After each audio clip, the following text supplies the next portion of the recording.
The town of Carthage received news that the performing arts bond did not pass in the Missouri primary. Find out what's next on the district's agenda. Plus, reaction to Kansas voters rejecting a proposed amendment regarding abortion rights in the state, and how the city of Carthage is expanding its use of Lime scooters as a form of transportation. The 4 states' most watched news starts now.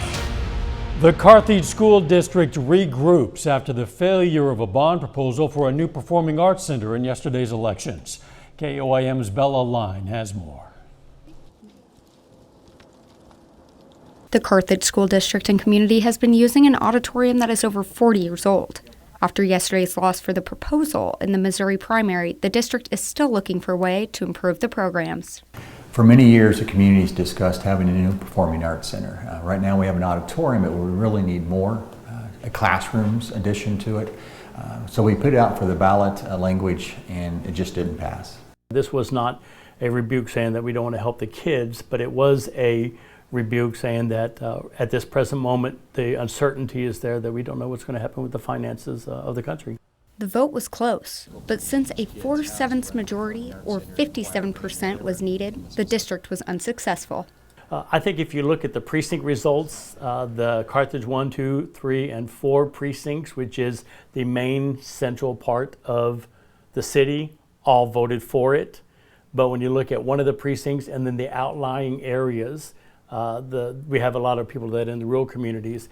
And when you look at those precincts, those are the precincts that actually did not support the Performing Arts Center. So Carthage proper as a whole did support it. The school district is still determined to build a new center despite being denied in their first attempt.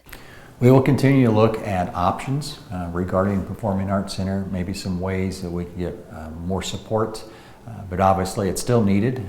The no vote didn't change the need for it. We just have to do a better job of getting the word out. Even though it didn't pass, we still appreciate the community support. You can vote no and still support our kids. The next available time for the bond to be proposed again is April 2023. In Carthage, I'm Bella Line, KOAM News. You can learn more about the proposal's history at KOAMnewsnow.com. Kansas voters overwhelmingly rejected an effort to eliminate the state's abortion protections. 59% of Kansans supported keeping those rights in the state constitution. Reporter Caitlin Huey-Burns is in Olathe, Kansas, with more on the first vote of its kind since the Supreme Court struck down Roe v. Wade. A resounding victory for abortion rights supporters in a conservative state. I feel like my state just showed up and boldly told me that they are going to take care of me. Kansas voters rejected a ballot measure that would have eliminated constitutional protections for abortion in the state, a move that would have allowed the Republican legislature to further restrict or enact a near ban on the procedure. Is this the end? Can the legislature do anything on this issue? I think it might be a while before we get another bite at the apple. It was the first time voters had a direct say on the issue since Roe v. Wade was overturned, and turnout was significantly higher than expected for a primary contest in the state at 47%.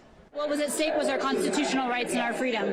And so, a coalition of voters across the political spectrum came together today and voted no. Abortion rights supporters hope the win reverberates beyond Kansas.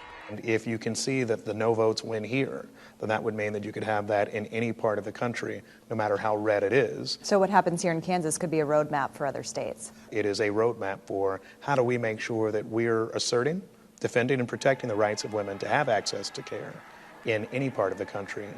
Caitlin Huey-Burns, CBS News, Olathe, Kansas. You can find results from all of yesterday's local and state elections on the KOAM News app. You can also find results on our website, KOAMnewsnow.com/elections. Some thunderstorms in the area. Doug Heddy. Yeah, we're watching for chances to increase a bit as we go through the evening into the overnight hours for us tonight. Most of the day just hot. We still have heat advisories in effect as we go through the next couple hours. But look at these isolated to scattered thunderstorms, kind of hit and miss, mainly in our northern counties over the past couple hours. One just to the east of Stockton, a little cluster, Fort Scott over toward Nevada. And this one's actually been severe. It's had winds, it's very low grade, severe winds at about 60 and dropping penny size hail across the region, slowly moving east, so will start to affect Nevada as we go through the next few hours. But just kind of hit and miss storms throughout the evening hours. But after midnight, they start to increase just a bit, especially on the Missouri side. So we're going to have to keep our eyes on this. We could definitely use some rain. So, of course, we're going to break this down for you here in just a bit. All right, we'll see you then. Authorities in Newton County, Missouri are investigating after a vehicle fled the scene after rear-ending a motorcycle, injuring its rider. The crash happened shortly before 10 p.m. Monday along I-49 Gateway Drive. Authorities say 52-year-old Bradley Pippin was riding his motorcycle north near the Gateway exit when he was hit. Pippin was taken to the hospital with serious injuries. A Coffeyville, Kansas road was closed this morning after a train collided with a tractor trailer. Happened on South Walnut. Authorities have not released many details, but they say no one was injured in that crash. You might have seen more scooters on the streets of Carthage recently. The Carthage Parks and Rec Department is holding a trial period with Lime scooters to see if the scooters can be a form of transportation rather than just leisure. The only public transportation in Carthage is a taxi service working out of the sheriff's office. After the trial period, the department will analyze whether the Lime scooters help with public transportation in Carthage. To open up the city and see if that transportation component would be successful. And so far, I would say it has. Our ride counts have gone up just since it started last Thursday. That trial period ends on August 21st. A local veterinary clinic is looking for a new location. After 22 years of partnership, Paw Prints on the Heartland and the Southeast Kansas Humane Society are parting ways. The SEK Humane Society wanted a new lease agreement, but Paw Prints on the Heartland was unable to meet that agreement, and last Thursday, Paw Prints received an eviction notice. And Paw Prints could not meet the demands of the lease, and so after failed negotiations, we've been attempting to make it work and keep this as our home, and it didn't work, and so now we've been given an order to leave.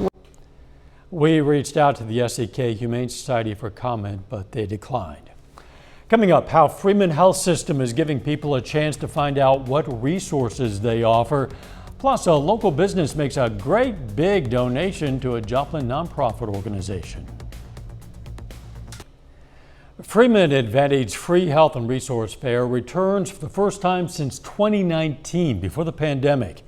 Freeman hosted its Free Health and Resource Fair themed Passport to Good Health.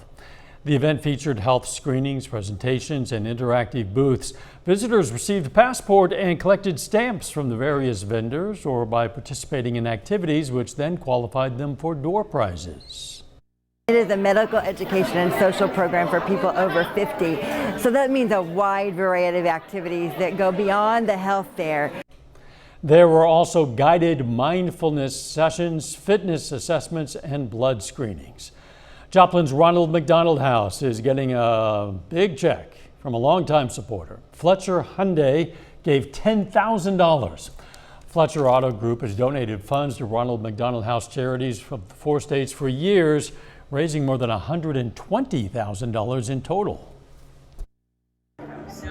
So when we talk about partnerships like we have with the Fletcher Group and their financial backing and what they do with us, they allow us to keep operating and doing what we do at Ronald McDonald House in the 4 states. So last week, Ronald House turned 24 years old. That presentation took place at the grand opening of Fletcher's newly remodeled facility on East 32nd Street. A local government organization is recognizing the hard work of one of its board members. Gene Schwartz has served on the board of the Neosho Transportation Development District for 12 years, working on a project to improve the area's transportation.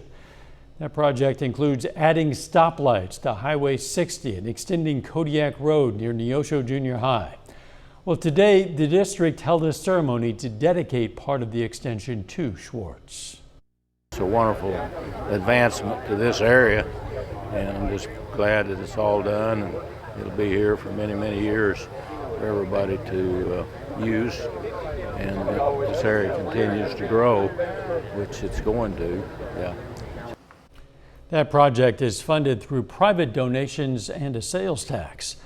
A little bit later, the Royals look to get back in the win column as they take on the Chicago White Sox. We'll have the highlights. Plus, we're going to get some scattered thunderstorms throughout the overnight hours tonight. We're going to look at that coming up. Well, of course, another hot one for us today. Day number 18 that we've hit 100 degrees across the region. So just kind of soaring those numbers upward, which is never great, but we have pretty much partly cloudy skies. Most of the metro, nice shot, Lander Chevrolet. This is on the southeastern side of the city. We're looking at I-44 east and westbound. We need some rain. We have some scattered thunderstorms out there. We need it to be widespread. Haven't had any this month, of course, for the year, just shy of 30 inches. Heat advisories in effect throughout the evening hours. These will most likely get dropped tomorrow as a cold front kind of sinks in, turns back toward the north. But you can see the scattered thunderstorms kind of falling apart over the past 30 minutes or so. These are going to be very hit and miss throughout the evening hours, but they should pick up a little bit after midnight tonight. So most of you stay dry throughout the evening hours. But look at this, 78 in Fort Scott. Just had a pretty good thunderstorm, 85 in Nevada, and then still Joplin at 100. Grand Lake, 97. Bella Vista, 96. 103 in Neodesha. Little windy. Southerly winds at about 10 to 20 across the region. But you can see this little wind shift line in our northern counties. That is a cold front, and you can see this thunderstorm southwestern parts of Missouri. This is kind of Lamar points northward, but the clouds kind of ominous looking. Still sitting at 100, humidity at 33%. Through the evening hours, we slide back through the 90s, 80s, eventually lower 70s later on tonight.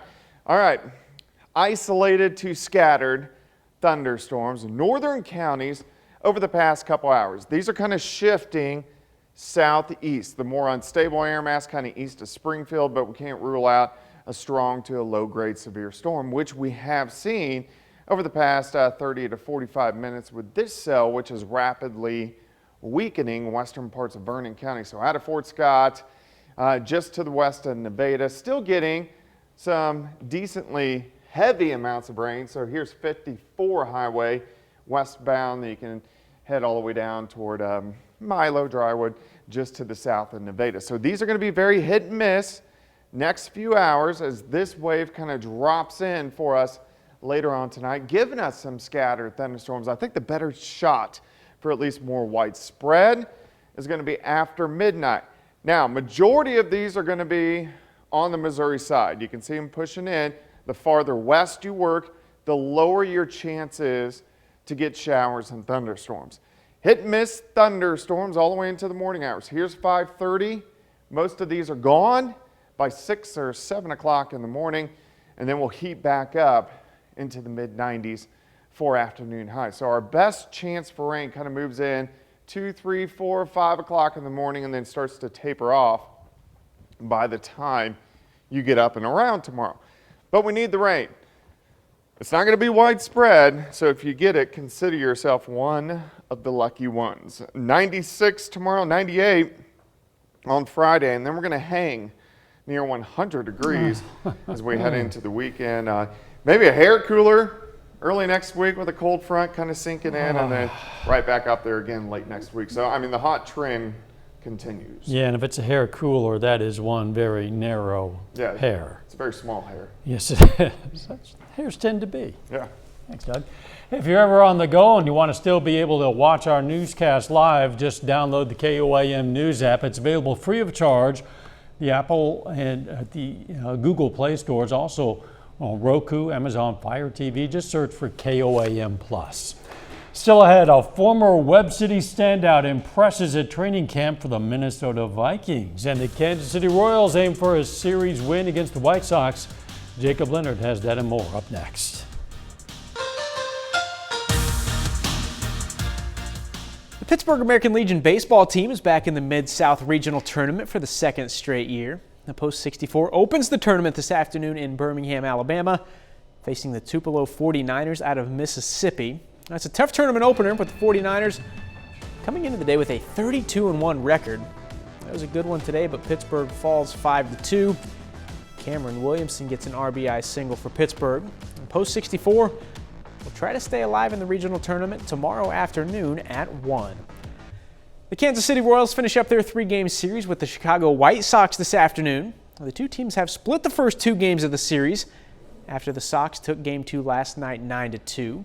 Today's game is the final road game for Kansas City before an 11-game homestand begins tomorrow night. Chicago goes up here on the RBI single. Royals down 1-0. Lance Lynn dealing for the White Sox all day long. Michael Taylor goes down looking. Next batter, Nick Pratto swinging. Lance Lynn, 6 innings today, gives up just 4 hits and 1 run while striking out 8. We did have a little rain delay, but they would finish the game. In the 3rd inning, Jose Abreu with 2 runners on takes this one up and out off Brady Singer. 3-run jack, his 14th. White Sox controlled this one today, going on to win 4-1. On the National League tonight, Game 2 of a rivalry series between the Cubs and the Cardinals. Now, the Cards won the opener last night and have won 4 of their last 5. This one begins in about 20 minutes. We'll have the latest from the game right here tonight at 10. Well, former Webb City High School standout Zach Davidson is entering his 2nd season with the Minnesota Vikings. And Davidson was a 5th-round pick for Minnesota last year. And the former Cardinal tight end impressed at camp today and caught the eye of Vikings quarterback Kirk Cousins. With Zach, it's really exciting because I see a lot of ability in him, and so you see a high ceiling, and a desire to work and get better, and so it's exciting to work with a guy like that, where you see all this potential down the road. Similar to how I felt about Tyler Conklin, 3-4 years ago. He's got a lot of down the field speed, and obviously at his height has a lot of size as well, and that combination gives you a lot of potential as a player. I'm obviously looking forward to see what Zach does this season. I'm hoping he gets his opportunities because I know his combination of size and speed, like he said, is pretty crazy. I can't wait to see him get on the field. You and a whole lot of fans from Webb City and elsewhere, certainly in Minnesota. We'll be right back. Take time now to honor a local veteran. Paul Hutchins served in the U.S. Air Force during the Vietnam War. The Scammon, Kansas native was stationed in Panama, Korea, Germany, and in Egypt. He served as a space systems equipment specialist, and we salute Sergeant Paul Hutchins, a 4-state hero. Here's a look at what's coming up on KOAM News at 9 on Fox 14. How the Miami Police Department is trying to combat a surge in bike thefts in the city. Plus, we're going to have more on a local veterinary clinic looking for a new location. And kids in Crawford County put their skills to the test and compete for prizes in a Barnyard Olympics. Those stories, a lot more, of course. It's coming up tonight on KOAM News at 9 on Fox 14. Okay, a sunken treasure is recovered after centuries underwater. Explorers have found numerous artifacts from the Nuestra Señora de las Maravillas, which translates to Our Lady of Wonders. The nearly 900-ton Spanish galleon sunk after it collided into one of the boats from its own fleet and crashed into a coral reef near the Bahamas. The Our Lady of Wonders had been carrying a lot of cargo when it went under, and millions of items have been recovered from the 1650s all the way up to the 1990s, obviously, after the wreck. This recent discovery includes coins, jewels, and gemstones that previously belonged to knights who fared the sea. It's like a dream sort of scenario, sort of an Indiana Jones sort of thing. It's sunken treasure. There's got to be something out there. It's a big ocean. That's true. Yeah. I'm sure there's plenty more where that came from. Maybe. The trouble is finding it in that big ocean, the weather. We could use a little water around here. Scattered thunderstorms for us tonight, especially after midnight into the morning hours. Final sports notes. Former Pittsburgh State cornerback Devontae Bosby has a new home in the NFL, signing with the Washington Commanders. Congratulations to him. Thanks for joining us. We'll see you right back here at 10. Let's make it a great evening.